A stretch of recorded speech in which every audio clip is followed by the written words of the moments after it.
High বন্ধুরা, গত ক্লাসে আমরা 1 থেকে 100 পর্যন্ত বর্গ নির্ণয়ের শুধু এককের ঘরের স্থানীয় মান 5 থাকলে পরে সেগুলো করেছি।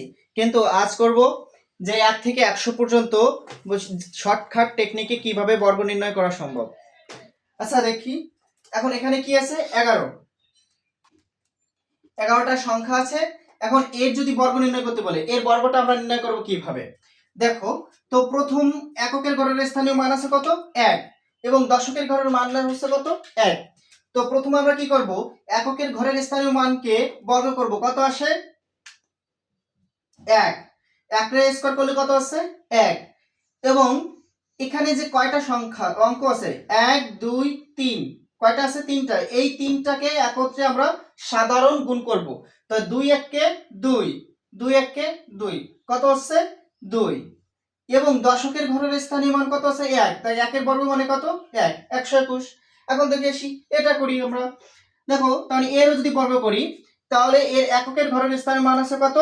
4। এককের ঘরের স্থানীয় মান আছে কত? 4। 4 এর বর্গ কত হচ্ছে? কত হচ্ছে? 16। 4 এর বর্গ করলে কত হচ্ছে? 16 6 নামে হাতে থাকে কত? 1। তাই এই যে তিনটা সংখ্যা আছে, কয়টা? তিনটা অঙ্ক বা তিনটা অঙ্ককে একত্রে সাধারণ গুণ করব। তাই 4 দুগুণী 8, 8 24, 24 আর হাতের 1 ছিল, হাতে ছিল এখানে কত? 16 6 হাতে 1 ছিল, তো 24 আর 1 কত? 25 এর 5, হাতে কত থাকে? 2। এখন দেখো, এই 3 এর বর্গ মানে কত? 9, 9 10 11, তাহলে কত হচ্ছে? 1156। এখন দেখো এইটা দেখি আমরা, এটা দেখি। তো এর বর্গ যদি করি, তাহলে 3 এর স্কয়ার মানে কত? 9। 3 এর স্কয়ার কত? 9। এখন এই তিনটা সংখ্যা একত্রে কি করব? সাধারণ গুণ করব। তাই 3 দুগুণী 6, 3 6 18, 18 কত নামে? 8, হাতে থাকে 1। তাই 3 এর বর্গ করব, 3 3 9, আর 1 কত? 10। তো এখন আমরা একটু এই 23 এর বর্গটা করে আসি। 23 এর স্কয়ার করলে কত আছে?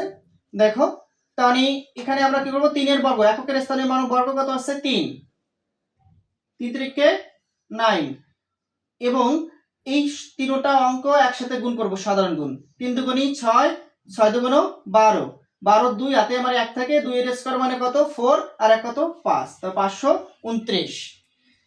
সো এভাবে আমরা 1 থেকে 100 পর্যন্ত বর্গ নির্ণয় করতে পারি।